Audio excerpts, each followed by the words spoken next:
मित्रों, साल 2025 का दूसरा चंद्र ग्रहण 7 सितंबर दिन रविवार को लगने वाला है। यह चंद्र ग्रहण भारत में साफ साफ रूप से देखा जा सकेगा, लेकिन भारत में यह कितने बजे लगेगा और इसका सूतक का समय क्या होगा, साथ ही यह चंद्र ग्रहण कब समाप्त होगा, सारी जानकारी आज के इस वीडियो में मैं आप सभी को बताने वाला हूं। साथ ही आज के इस वीडियो में मैं आप सभी को बताऊंगा कि चंद्र ग्रहण के दौरान आपको क्या करना है और क्या नहीं करना है, और इसके साथ ही मैं आपको बताऊंगा कि चंद्र ग्रहण के समय गर्भवती महिलाओं को कौन कौन सी सावधानियां जरूर बरतनी है, क्योंकि इस दौरान नकारात्मक शक्तियां अपने पूर्ण प्रभाव पर होती हैं।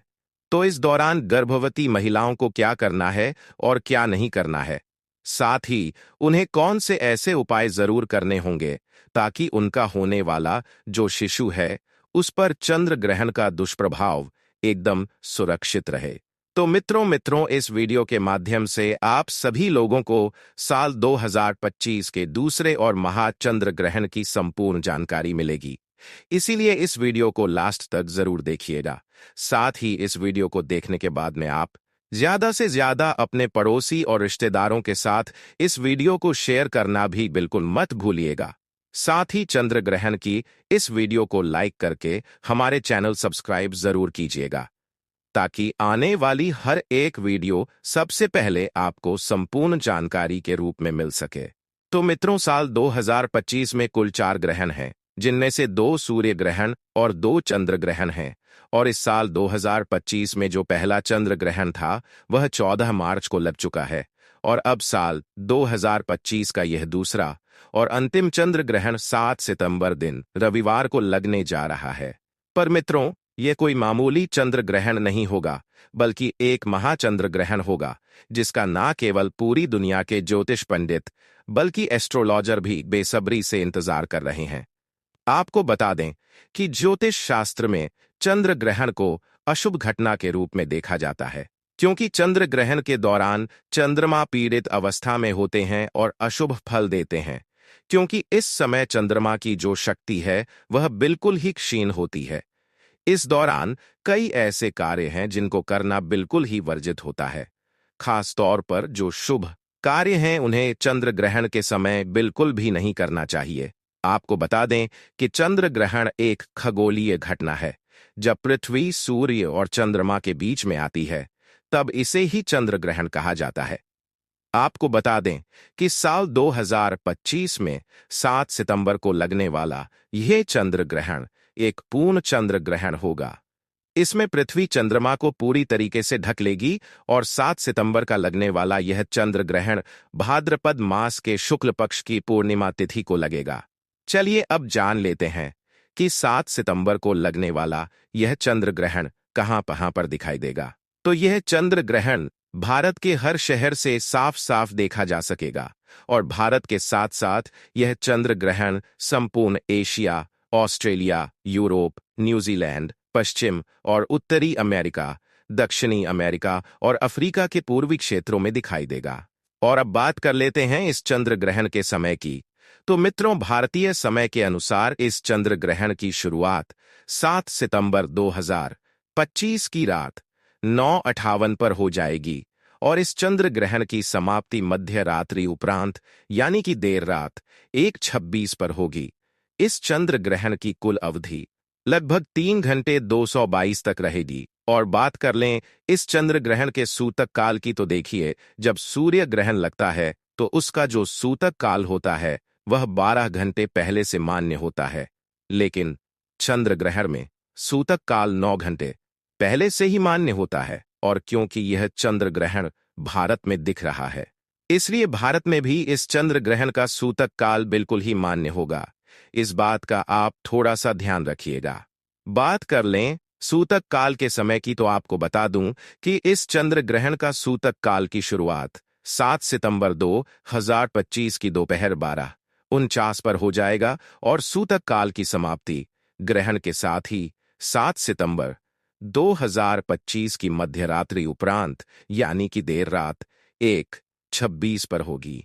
इसलिए मित्रों, इस बात का खास रूप से ध्यान रखिएगा कि भारत में सूतक काल और ग्रहण के सारे नियम मान्य होंगे।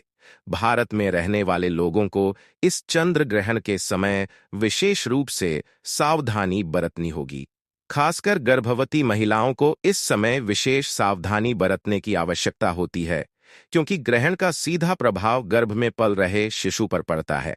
इसलिए चंद्र ग्रहण के समय गर्भवती महिलाओं को चांद की रोशनी में नहीं जाना चाहिए और अपने गर्भ पर ग्रहण की छाया तो बिल्कुल ही नहीं पड़ने देनी चाहिए। साथ ही चंद्र ग्रहण के समय गर्भवती महिलाओं को ज्यादा से ज्यादा भगवान का ध्यान, मंत्र जाप आदि करते रहना चाहिए या किसी धार्मिक पुस्तक का पाठ करना चाहिए। गर्भवती महिलाओं को नुकीली और धारदार चीजों का प्रयोग इस समय सूतक काल और ग्रहण के दौरान बिल्कुल भी करना वर्जित माना जाता है। गर्भवती को ग्रहण में गलती से भी देखना नहीं चाहिए। मित्रों, ग्रहण के समय गर्भवती महिलाओं को किसी भी बात की टेंशन नहीं लेनी चाहिए और इस दौरान गर्भवती महिला को झुककर भी कोई भी काम नहीं करना चाहिए। इस समय सुई धागे का इस्तेमाल ना करें और ना ही बुनाई करें। ऐसा माना जाता है कि ग्रहण के समय प्रेग्नेंट महिला को धातु से निर्मित चीजों का प्रयोग भी नहीं करना चाहिए और ना ही उन्हें इस समय शरीर में धारण करना चाहिए। संभव हो तो ग्रहण खत्म होने के बाद गर्भवती महिला को स्नान अवश्य ही करना चाहिए और ग्रहण में ग्रहण के दौरान अपने पेट पर गेरू का लेप अवश्य ही करके रखना चाहिए। अगर आप बीमार हैं तो किसी कारणवश स्नान ना कर पाएं, संभव ना हो तो कम से कम अपने ऊपर गंगाजल का छिड़काव अवश्य ही करें और अपने कपड़े अवश्य बदल लें। ग्रहण के दौरान गर्भवती महिला को खाने में छोंक और तड़का भी नहीं लगाना चाहिए। खाने को जितना साधारण रखें उतना ही बेहतर होगा। इसके अलावा बता दें कि ग्रहण के समय पति पत्नी को शारीरिक संबंध भी नहीं बनाने चाहिए। ऐसा करने से आपके घर की सुख शांति खराब हो जाती है। यदि आपकी कुंडली में कोई दोष है तो इस समय ग्रहण के दौरान आप घर से बाहर ना निकलें। खासकर जिनकी कुंडली में राहु केतु का प्रभाव ज्यादा हो, आपको बता दें कि ग्रहण के दौरान तेल मालिश भी नहीं करनी चाहिए। ऐसा करने से त्वचा संबंधी रोगों का सामना करना पड़ता है। दोस्तों, ग्रहण के समय तुलसी के पत्तों का विशेष महत्व होता है। इस समय तुलसी के पत्तों को तोड़ना अशुभ माना जाता है। किसी भी चीज में खाने पीने की जो चीजें हैं उनमें तुलसी दल तोड़कर पहले से ही रख लें और फिर उन्हें जरूर ही डालें। इसके अलावा बता दें कि चंद्र ग्रहण के समय सभी लोगों को कुछ खास बातों का जरूर ध्यान रखना चाहिए, क्योंकि चंद्र ग्रहण का नकारात्मक प्रभाव सभी लोगों के जीवन में देखने को मिलता है। ध्यान रखें कि चंद्र ग्रहण के दौरान बालों में तेल लगाना, भोजन करना, पानी पीना, सोना या बाल बनाना, ये सभी कार्य बिल्कुल ही वर्जित होते हैं। इस दौरान कपड़े धोना, बर्तन धोना, खाना बनाना या फिर ताला खोलना और दंत मंजन करने की भी मनाही की जाती है। अगर आप बीमार हैं, बुजुर्ग हैं या बच्चे हैं या फिर गर्भवती महिला हैं और इस समय ग्रहण के समय कुछ भी खाने पीने की आवश्यकता हो तो आप ग्रहण के सूतक काल लगने से पहले ही खाने पीने की पूरी तैयारी कर लें और हर एक खाने पीने के सामान में तुलसी दल डालना बिल्कुल भी ना भूलें।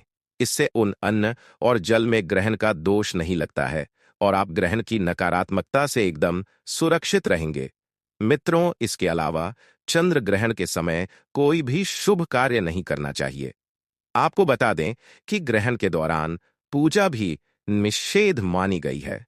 इस दौरान आरती पूजा पाठ, इस दौरान मूर्ति का स्पर्श करना बिल्कुल ही वर्जित होता है, क्योंकि इस समय प्रकृति सबसे ज्यादा संवेदनशील स्थिति में होती है। यही कारण है कि इस दौरान पेड़ पौधे फूल पत्ते तोड़ना नहीं चाहिए।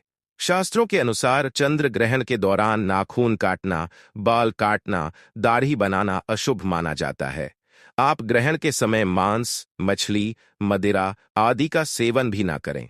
ग्रहण की अवधि में यह सब चीजें नहीं खानी चाहिए। सिगरेट और शराब जैसे नशीले पदार्थों से भी बचना चाहिए। चंद्र ग्रहण के दौरान आपको किसी भी तरह का मनोरंजन भी नहीं करना चाहिए। कुछ लोग टाइम पास करने के लिए जुआ या ताश आदि खेलते हैं, जो कि बहुत ही गलत होता है। आपको बता दें कि ग्रहण के समय किसी दूसरे का दिया हुआ अन्न भी नहीं खाना चाहिए, वरना आपके ऊपर भार पड़ता है और 12 वर्षों का पुण्य नष्ट हो जाता है। एक बात का ध्यान रखें कि ग्रहण के दौरान बाहर का खाना भी नहीं खाना चाहिए। इस दौरान सोना नहीं चाहिए, लेकिन गर्भवती महिला, बूढ़े और बच्चों पर यह नियम लागू नहीं होता है। मित्रों, ग्रहण के समय जितना हो सके ईश्वर का ध्यान करना चाहिए। ग्रहण के समय लड़ाई झगड़ा भी नहीं करना चाहिए।